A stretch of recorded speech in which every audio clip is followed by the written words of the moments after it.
The MAGA movement is full of depraved psychopaths. I mean, truly racist, despicable, basket of deplorables, utter trash. As far as I'm concerned, Hillary Clinton and Joe Biden did not go far enough. These people have no shame and are evil and just absolutely breathtakingly cruel to their core. Put up this tweet. This is from Congressman Andy Ogles, and he says, Zohran, quote, little Muhammad Mamdani is anti-Semitic, socialist, communist who will destroy the great city of New York. He needs to be deported, which is why I'm calling for him to be the subject to denaturalization proceedings. Okay, and then he sends a letter to Pam Bondi, who is completely as psychopathic and whacked out as this man is. This kind of stuff hits really hard in the MAGA movement because their default setting, and they have been primed now for 10 years to think the reason they can't have nice things is because of immigrants and 7 trans athletes in the NCAA. That's what they think is the cause of all of their problems. Enter Zohran Mamdani. He is talking about a city that serves every person and not just the billionaire class. And he wins undeniably. And this is a man who is speaking for every single person in New York City, but most of which, the marginalized, the people who work really, really hard and just can't get ahead because they are paid really shitty wages. Transportation is expensive. Groceries are expensive. This message is wildly, wildly popular because the majority of Americans, because of income inequality, are in this bracket, cannot get ahead, do everything right, wake up every morning, feed their kids, take them to school, can't afford this, can't afford that. Then all of a sudden a medical issue arises and the Republican MAGA party is kind of like tough titties. You should have worked harder. Absolute cruelty. So they want to do everything in their power to demean this man. And here's the thing about all the socialist, communist stuff. For 10 years straight, they said Barack Obama was a socialist, communist Kenyan that wasn't born in the United States. Spoiler alert, he was none of those things, and the economy was fantastic under Barack Obama. And we actually had a president that we were proud of that didn't act like a dementia-ridden psycho on social media and on the global stage all the time. But Jamie Raskin's response to all of this Islamophobia, racism, and cruelty from the MAGA Christian base. Pop up this tweet. This is in response to old Marja's image of the Statue of Liberty in a burqa. And she says, this hits hard. Representative Jamie Raskin, with crystal clear clarity here, says, true. It hits hard when you realize U.S. politicians want to impose the Taliban's agenda, banning abortion rights, birth control, imposing official prayer and religious dogma in the schools, banning books considered offensive by the state, and criminalizing the LGBTQ plus community. And this is what I have been saying for a very long time as somebody that lives in the buckle of the Bible Belt. This is what they want. I'm telling you guys, I live in a Christian nationalist state, and they want exactly what goes on in the Middle East with Sharia law. They want to remove that, and they want it to be Old Testament Christianity. And I'm not even remotely joking. These people have been deeply indoctrinated. They worship capitalism and their God equally. These are the people that are working class people in rural red states that the only bit of culture they have is from their church. Their church preaches hellfire damnation. These gays and these trans people and these brown people are ruining your life. Meanwhile, all the billionaires are parasitic to these people. For example, Walmart. A lot of people in rural towns work at Walmart because there is typically a Walmart in most rural towns. They can't hardly make a livable wage. And so then they have to go to the government to get food stamps and Medicare. Well, in that sense, Walmart is being parasitic to the American taxpayer because the government hasn't said you have to pay people a livable wage, and we're subsidizing you for making up so that they can at least have a basic quality of life. And sometimes even with the food stamps and the Medicare, these people still don't meet their basic needs. So why are we, the taxpayer, subsidizing the Walton family, which is the richest family in the world as far as families go. It's utterly insane, but they get these people in rural America to cheerlead for the billionaires and against their own interests. And you have a candidate like Zohran Mamdani who is telling it exactly like it is, and it's clicking. And it's making sense, especially when you see the split screen as to what's happening right now with Jeff Bezos' obscene multi-million dollar wedding in Venice, where it's all these fascist A-listers, because all of the stuff that Trump is doing, all of this fascism, it doesn't affect the rich. If you're gay and rich, it's not going to affect you. If you're black and rich, it's not going to affect you. But if you're white and poor, black and poor, gay and poor, or any of the middle class, yeah, that's what they want. That's who they're coming after. And they want to uneducate you, make you sick, and make you 100% dependent upon them. And then they're going to demean you and call you lazy and call you parasitic. And it is just a classic gaslighting tactic of abusers. And make no mistake about it, the MAGA party, they are abusers. They abuse the American taxpayer and they abuse the American public every chance they can get, and they use psychological warfare to do it, and a lot of people fall prey to it. Next up, the Democratic establishment is scrambling over this mayoral race. Put up this headline from the New York Times.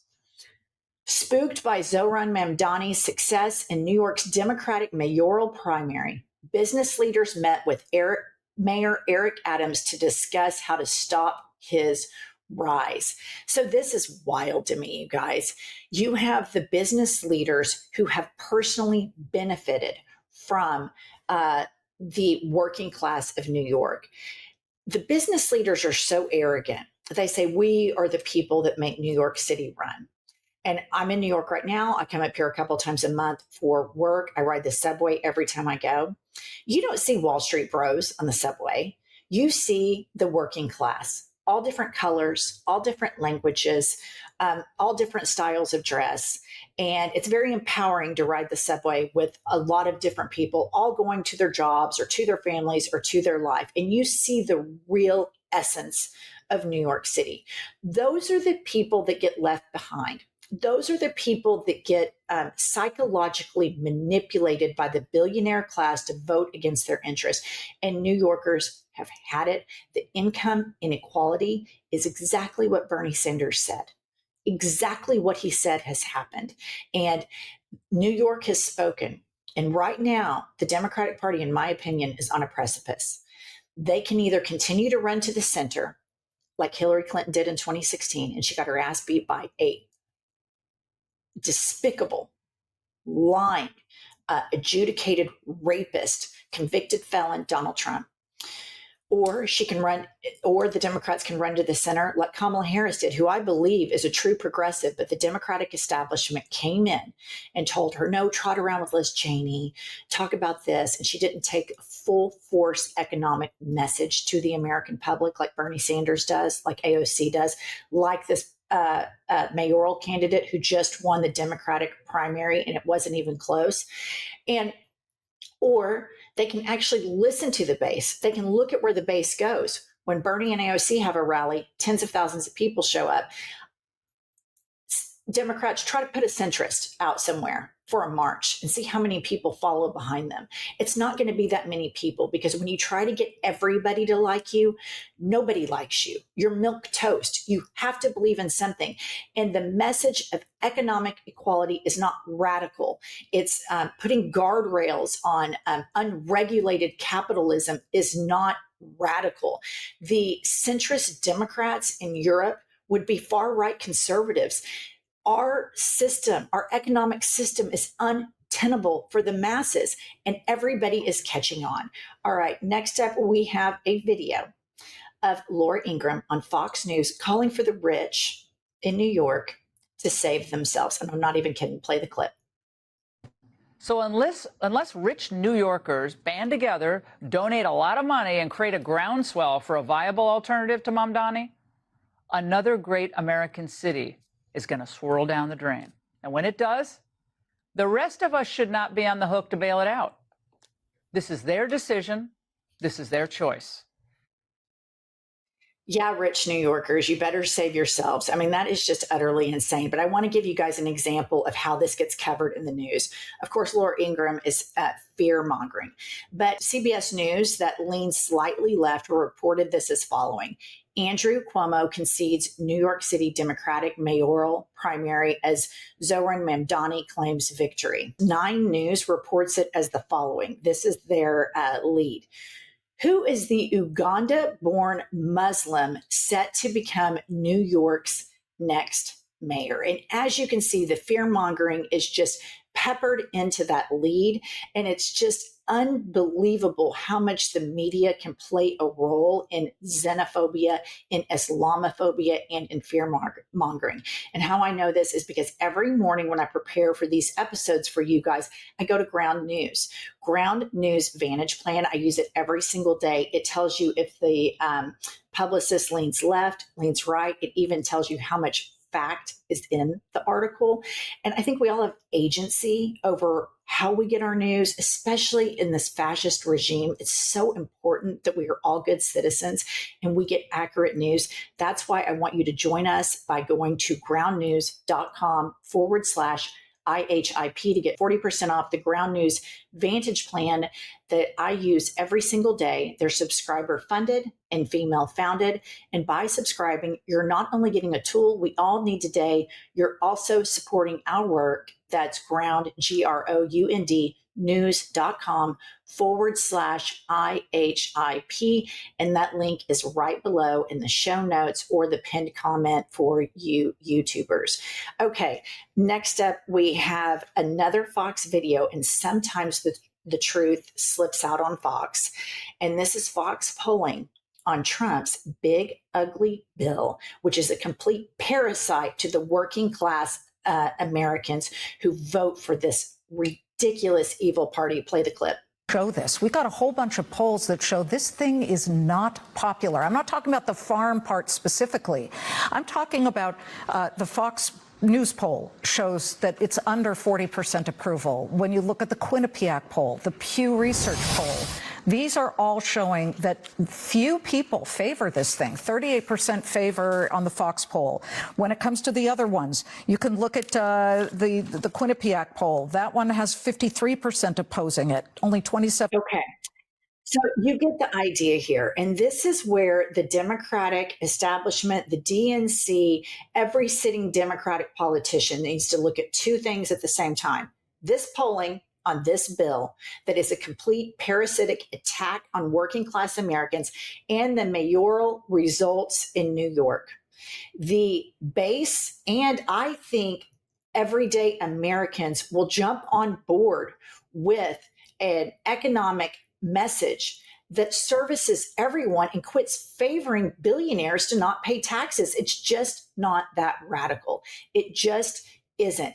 And the Democrats, every single one of them that are sitting in office right now, need to stand up for Zohran Mamdani, who is falling prey to just horrific Islamophobic attacks. And they need to defend him vociferously. And any Democratic politician that doesn't endorse him or defend him, I think should be primaried immediately. Either you stand for something or you don't, because we all know from MAGA, they don't stand for anything except for what their dear leader says. And if we are against racism, if we are against Islamophobia, if we are against anti-Semitism, if we are against homophobia, if we are for economic equality, then that's what we stand on every single day. And you need to defend these Islamophobic attacks on this man. It is just utterly horrific. All right. Lastly, I want to show you Abby Phillip, who I like a lot. I've been on her show on CNN. She does a total takedown on Fox hypocrisy over the cussing issue. So, sometimes politicians cuss. And of course, they're all butthurt and just wound up like cheap clocks when it's a Democrat. But when Trump does it, they just completely excuse it. Watch this brilliant takedown. You know what? We basically have 2 countries that have been fighting so long and so hard that they don't know what the they're doing. Do you understand that? After the president dropped a 4-letter word on the White House lawn, it appears not all F-bombs are created equal, at least on Fox. Here's how one host reacted to Trump and then 20 minutes later reacting to a Democrat using the same word.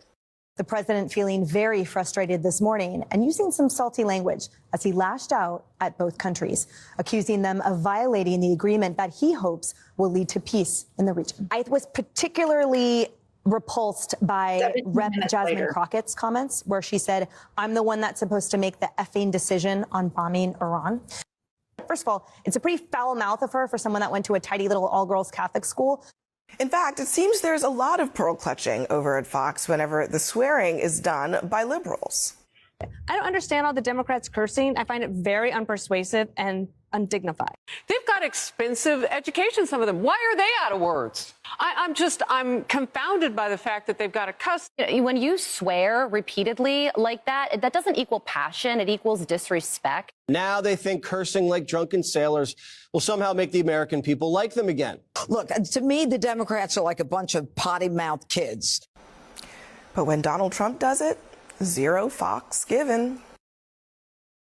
Well done, Abby. And what I have to say to Fox News is fuck you. That's all we have for today, and we'll see you all later.